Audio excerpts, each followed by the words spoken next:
hermano, nos van a agarrar de trapeadores, hermano. Es bien importante.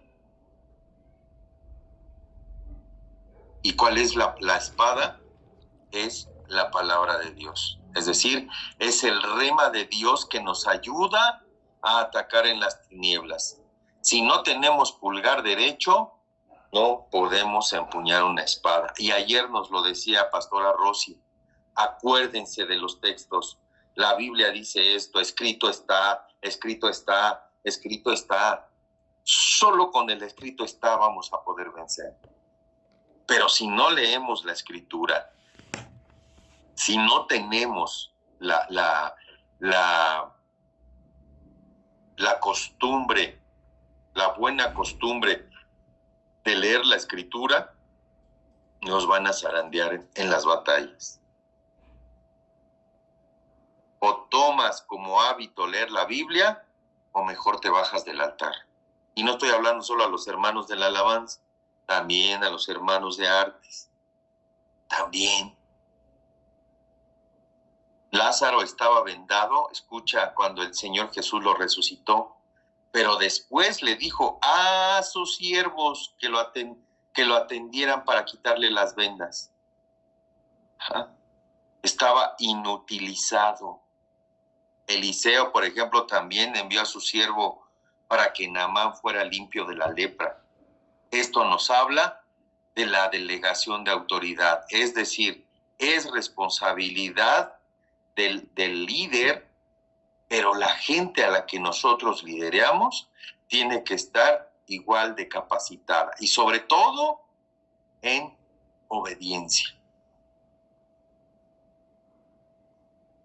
El sacerdote debe de ministrar al leproso o al pecador para que sea limpio, a la gente. Pero como lo vimos en el punto anterior, antes, para poder él limpiar a los demás, primero él, el líder, debe de estar limpio.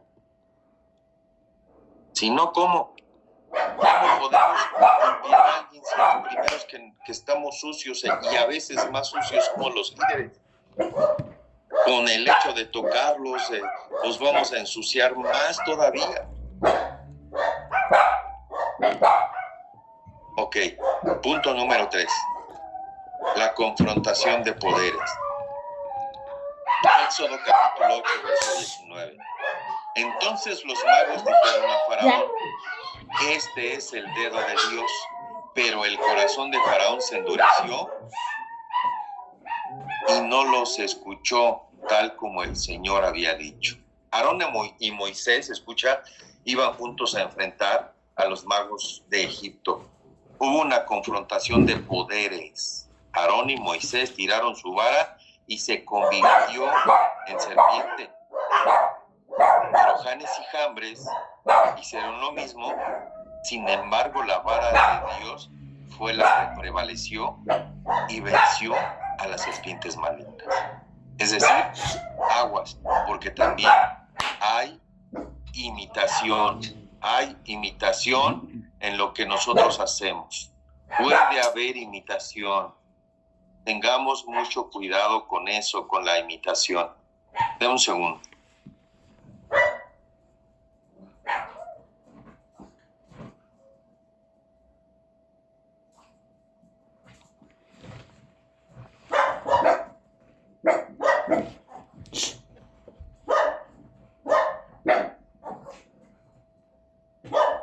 Bien, sigamos.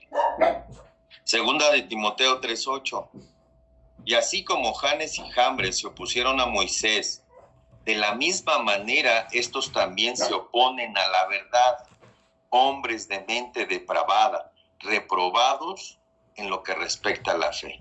Es decir, Janes y Jambres se dieron cuenta de que el Señor tenía más poder cuando Aarón golpeó la vara y el Señor creó piojos.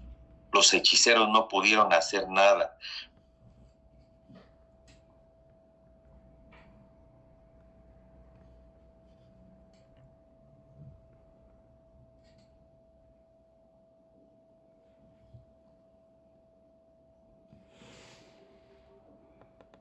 No se escucha.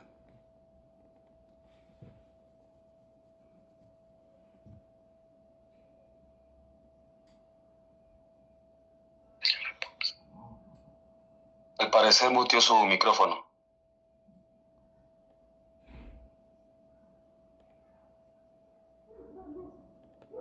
Ahí está. Me quedé, permítanme un momento, ¿ah? Se quedó en los piojos. Me quedé el punto número 1. Me quedé con los piojos. Ok, los hechiceros no pudieron hacer nada porque solamente Dios puede crear del polvo. Ahora, ¿hubo una confrontación de poderes? Sí. La Biblia dice que las señales seguirán a los que creen, pero solo a los que creen, para echar fuera demonios, para que nada del mal nos pueda vencer. El sacerdote debe de mover el mundo espiritual. ¿Cuántos ya afectamos el mundo espiritual? Tal vez en la oración, tal vez en la administración. Ayer, si ustedes se dieron cuenta, cuando se empezó a ministrar, cuando se hizo el llamado, con permiso,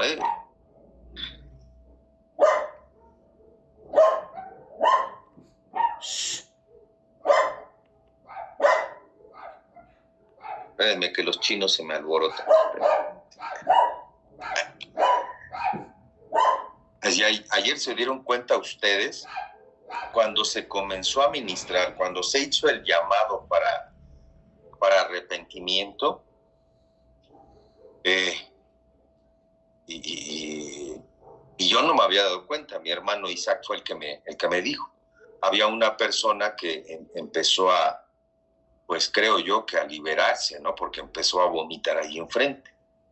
Pero fue precisamente por el mundo espiritual, por lo espiritual que se estaba moviendo.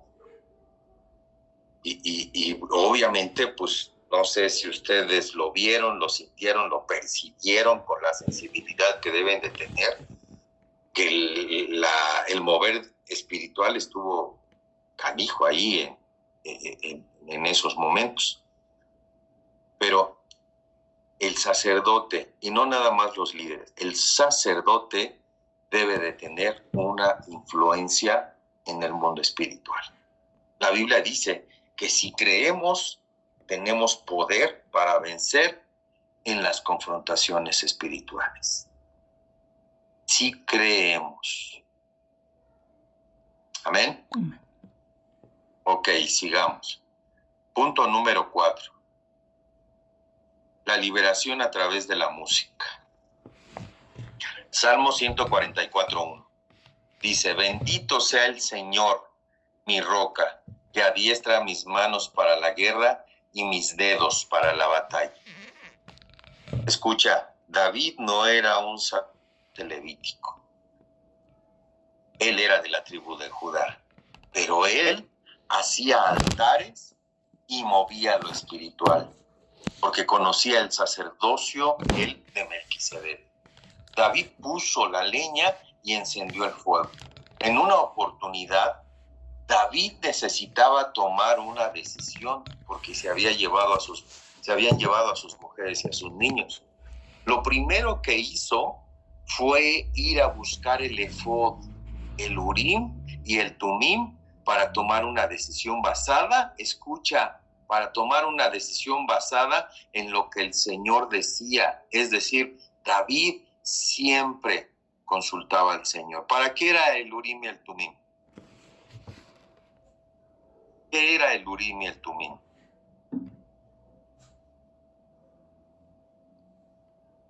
Justo era eso, para tomar decisiones. Justo era eso, ¿no? Para tomar decisiones. Eran como, ¿qué era el Urim y el Tumim?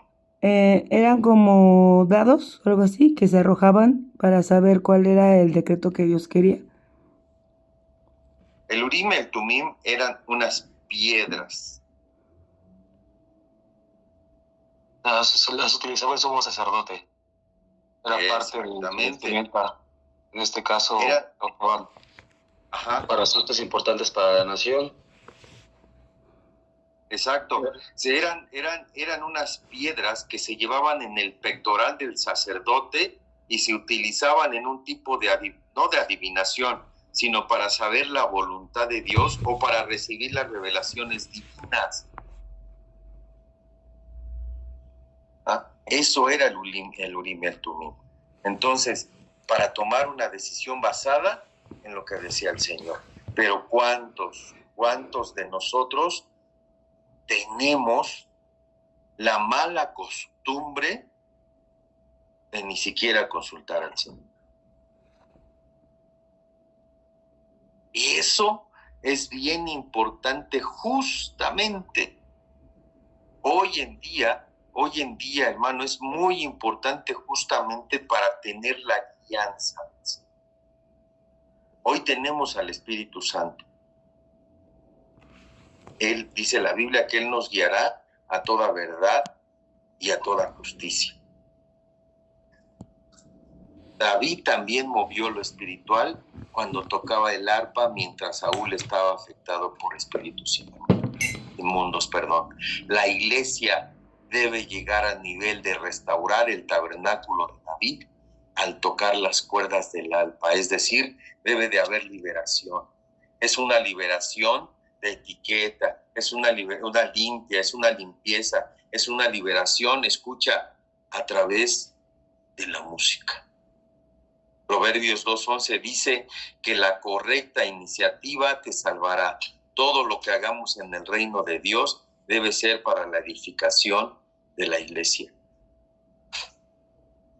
Pero ¿cómo? Volvemos a ello. ¿Cómo va a habitar el Espíritu Santo en nosotros si ni siquiera nos limpiamos?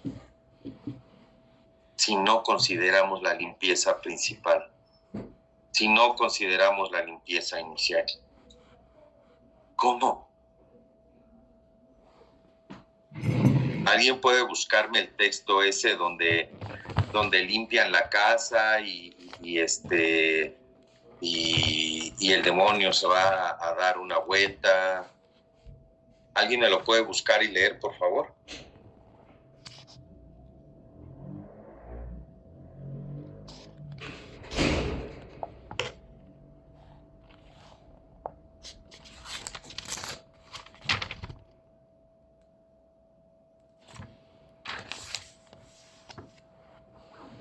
Mateo 12:43.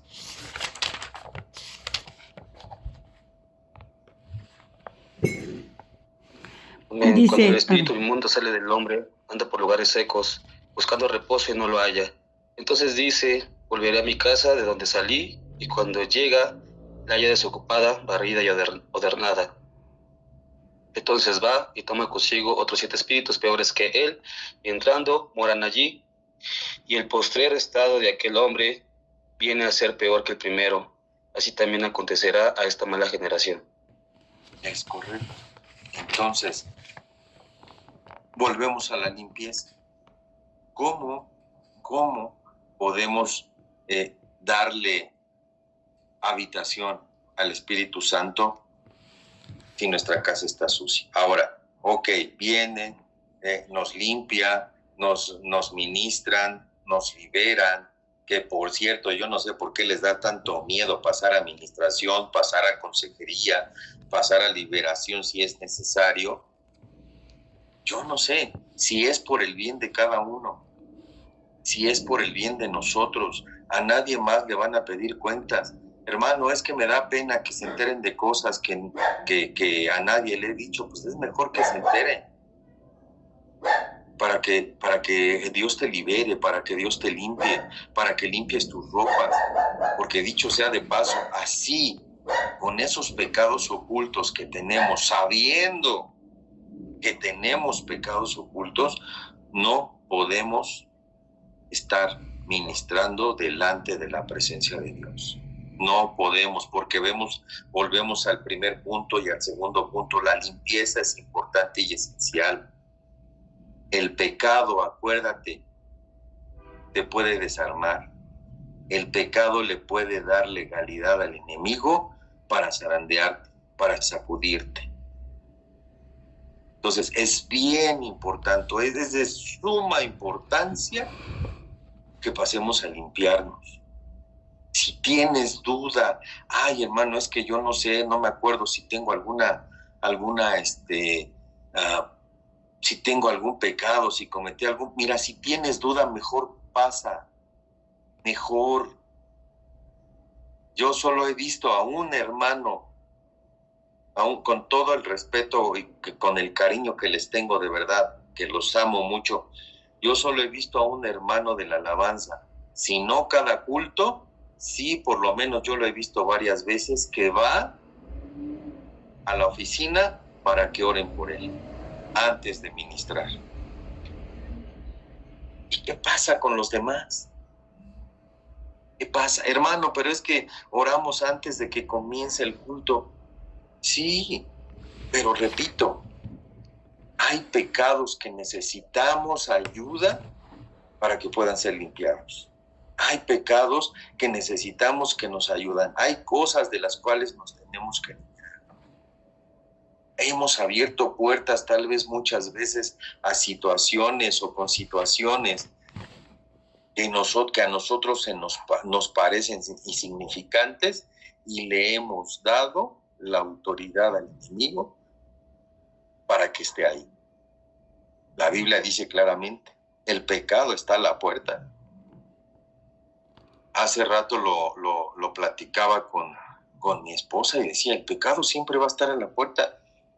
Ay, hermano, se va a llegar a cansar y se va a ir. No, no se va a ir. Ahí va a estar siempre. Ahí siempre va a estar, esperando a que tú le des la autoridad para que pueda pasar, para que entre. Y una vez que entre, para que si tu casa la encuentra limpia, le va a pasar lo que aquí en Mateo, a esta persona. Volveré a mi casa de donde salí, y cuando llega la haya desocupada, barrida y adornada, escucha bien, entonces va y toma consigo otros 7 espíritus peores, peores. Y ya estando adentro, ¿qué dice? Moran ahí. Y el estado después del que tenía, el hombre viene a ser peor todavía que el primero. Entonces, ¿qué estamos esperando? Si tienes alguna duda, es que no me acuerdo, pues mira, más vale, por ahí decían en mi pueblo, más vale que sobre y no que falte. Más vale que vayas y que te cerciores y que digas, mira hermano, yo siento en mi corazón que allá hay algo todavía, pero no me acuerdo qué es. Por favor, ore por mí.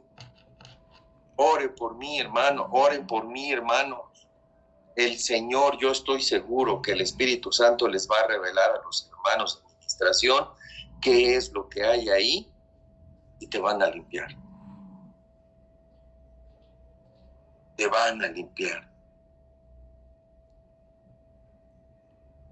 En las iglesias, no solo en esta, en todas las iglesias debe de haber liberación a través de la alabanza y la adoración. Pero ¿cómo va a haber liberación si los que ministramos a Dios en el altar? Repito, y que quede bien claro, no nada más estoy hablando a los hermanos que están sobre el altar, sino a todos los que pertenecemos a este grupo de altar, a este grupo privilegiados, a este grupo privilegiado, a esta élite. Escucha, somos la élite de Dios para poder pelear y mover y meternos al mundo espiritual y pelear y ganar terreno. Somos la élite, pero si nosotros no estamos limpios, ¿cómo pues esperemos? Si nosotros ni siquiera estamos liberados, ¿cómo pues esperamos meternos al mundo espiritual para poder liberar a los demás? ¿Con las manos atadas? ¿Con los pies atados? ¿Con la boca cerrada? Así no lo vamos a poder hacer. No esperemos que sucedan cosas sobrenaturales cuando está la alabanza y cuando está la adoración, si nosotros mismos no somos libres. ¿Cómo podemos liberar a otros si nosotros estamos atados de las manos y de los pies? ¿Cómo? No hay manera. Pero bueno, pasamos al siguiente punto. Daniel capítulo 5, verso 5. De pronto aparecieron los dedos de una mano humana y comenzaron a escribir frente al candelabro sobre lo encalado de la pared del palacio del rey. Y el rey vio el dorso de la mano que escribía. Belsasar, escucha, era el hijo de Nabucodonosor. Él tenía que saber que su padre fue muy soberbio y Dios lo castigó de tal forma que se comportó como una bestia. El Señor le envió un rocío para que se recuperara. Dios lo perdonó y volvió a sentarse en el trono. Pero esa historia se le olvidó a Belsasar, que hizo, escucha bien, hizo una fiesta y trajo los vasos santos del templo para profanarlos. Entonces apareció una mano que decía, Mene, Mene, Tekel, Uparsin. Le hicieron, es decir, escucha bien, porque este punto se llama auditoría. Por ahí está mi hermano Felipe. Amén. Mi hermano. Ahí estás. Sí, amén. Aquí andamos. ¿Qué es una auditoría, mi hermano Felipe? Es una revisión minuciosa de la administración de recursos de una entidad o de una empresa, de un área específica. Es una revisión y análisis de los procesos que se llevan, que estos se realicen de manera correcta, de acuerdo a la normativa. ¿Qué dirías o cómo le explicarías si yo te diría que le hicieron una auditoría a Belsasar allá arriba? ¿A quién? A Belsasar, al hijo de Nabucodonosor.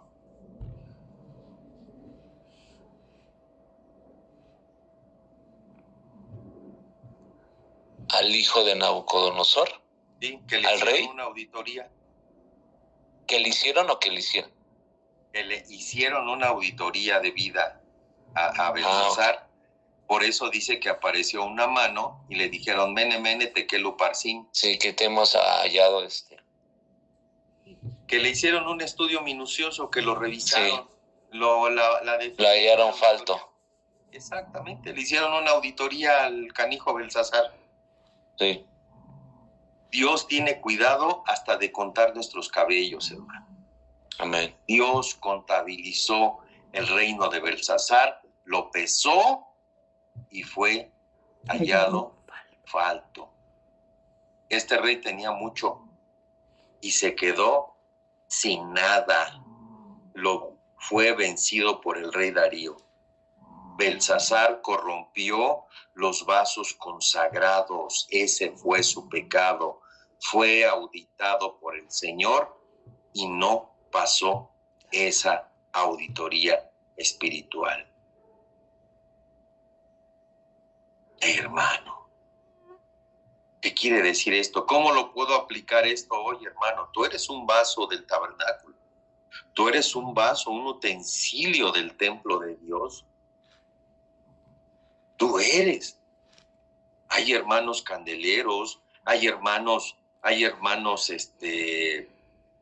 panes, hay hermanos altares de incienso, hay hermanos, hermano incluso de bronce, estaban dentro del tabernáculo, que eran de bronce, amén. Pero nos falta el proceso para pasar al lugar santo. Hay hermanos que son lavacros. Hay hermanos que tienen palabra y que pueden lavar a otros. Hay hermanos que pueden llevar delante de la presencia del Señor a remitir los pecados de otro. Entonces, nosotros somos utensilios, pero ¿cómo lo aplicamos en la vida hoy en día? Hermano, hoy en día precisamente es corromper a los demás. No le hagas caso. Solo es el líder, solo es Josué.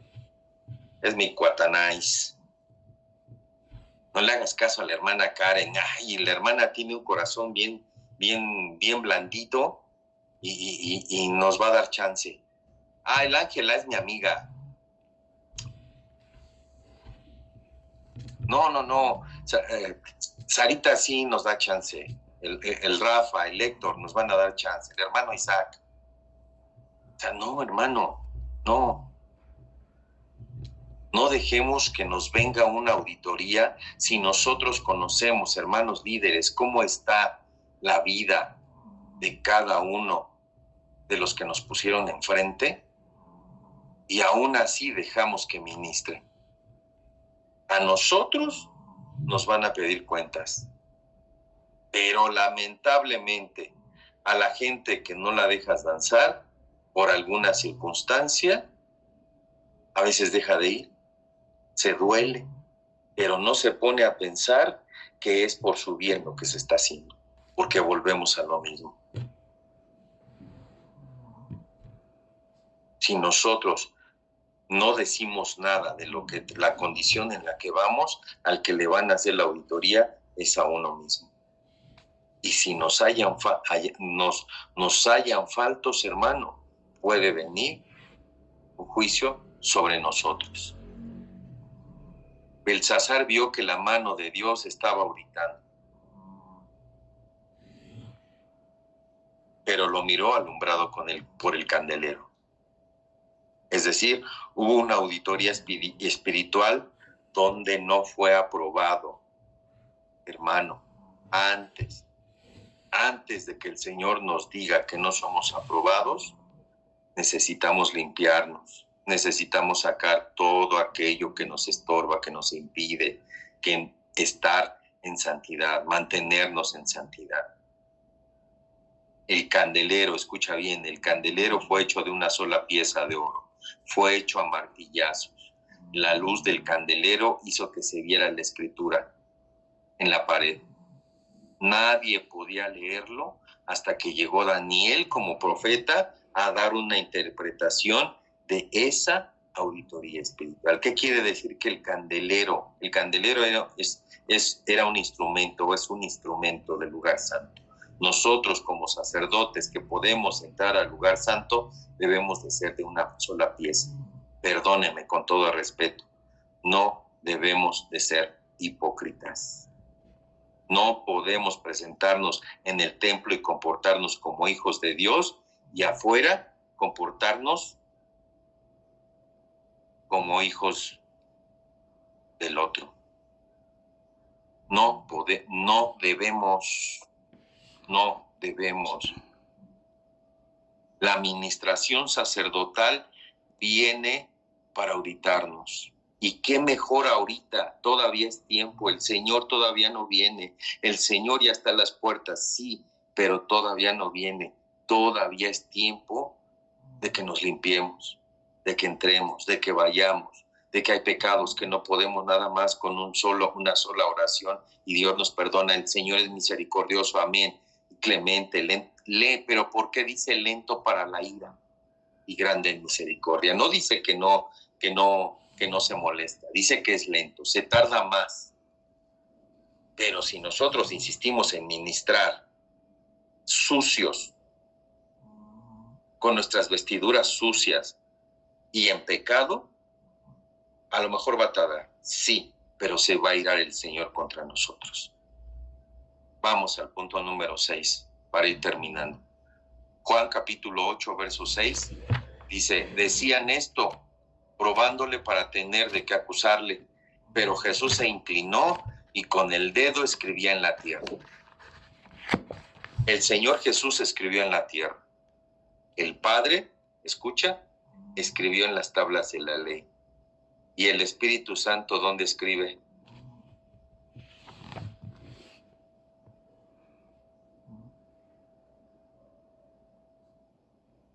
Si el Señor Jesús nuestro corazón. Es correcto. En nuestros corazones. La administración del Señor Jesús es... la administración del Señor debe de ser para los que están en Cristo Jesús. El Señor Jesús usó su dedo, para mantenerlo a los oídos de un sordo para meterlo, hermano, y hacerlo oír. También para tocar la lengua y hacer hablar al mudo, y para escribir en la tierra, para mostrarnos su misericordia. Es decir, la administración sacerdotal es sin condenación. Déjate ministrar. Ve que el Espíritu Santo te ministre. Vea que te liberen los hermanos. Hermano, pero es que no me gusta, es que esto no es de gustos, es de sí o sí. Es que me siento mal. Pues para que te sientas bien, ve y que te ministren, ve y que si es necesario que te liberen, que te limpien las vestiduras. Es mejor que ahorita nos limpien las vestiduras a esperarnos a que nos las limpien o que nosotros nos las limpiemos en la gran tribulación.